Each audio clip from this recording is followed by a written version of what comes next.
Channel है उसको subscribe करना है आपको। उसका एक कारण है, जो उपाय हम लोग कथा के माध्यम से बताते हैं, ये उपाय आपको YouTube के माध्यम से, Facebook के माध्यम से आपके मोबाइल पर पहुंच जाए। मेरे पास में आकर तू ये लेकर जा, भगवान तो कहेगा मेरे पास में आया है, मांगना कुछ मत, बस मुझे जो स्नान कराया है मेरा चरणोदक लेकर जा, छीट दे पूरे घर में, संपदा भरना मेरा काम है। जहां मेरी चरण की रज पहुंच गई वहां संपदा स्वतः पहुंचती है, मैं वहां पहुंच जाता हूं।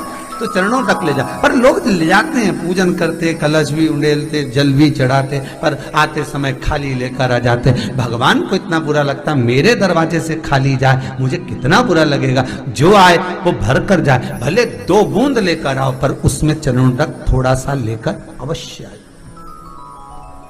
हमारी माताएं बड़ी प्रेम से कहती हैं, आप लोगों के मन में भी ये बात जरूर होगा, जितने लोग टीवी पर कथा सुन रहे हो, फेसबुक पर श्रवण कर रहे हो, आपने भी सुना होगा, घर की जो माताएं होती हैं, कभी भी घर का रसोई घर का बर्तन जिसमें सब्जी बनाई है, 50 लोग अगर जिमने आ रहे हैं और कह दिया आज का निमंत्रण है, 50 लोगों का पार्टी है, ये है वो है, सुहागिल है या ब्राह्मण भोज है, तो वो जो खीर का पात्र होगा, जो बर्तन होगा, जो सब्जी का पात्र होगा, माँ उसको खाली जल्दी नहीं करती है। भले उसमें सब्जी थोड़ी ना थोड़ी पड़ी रहने देगी, जब तक सब जिम कर नहीं चले जाएंगे तब तक उसमें पटक कर रखेगी। क्यों? क्योंकि उसमें उसकी बरकत है। उसी तरह जल चढ़ाने के बाद हम जब लेकर आते हैं पात्र के अंदर, ये उसमें उसकी बरकत है। गर्ग संहिता में दूसरी चीज कही, उसको भी समझ लीजिए।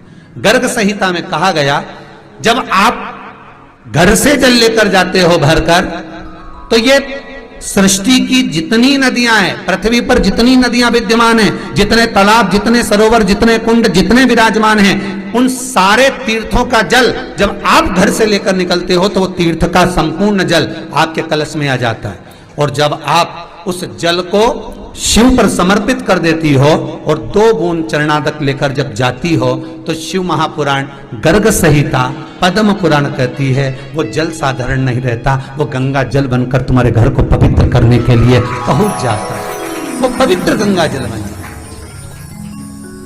उसको लेकर प्रवेश करता है।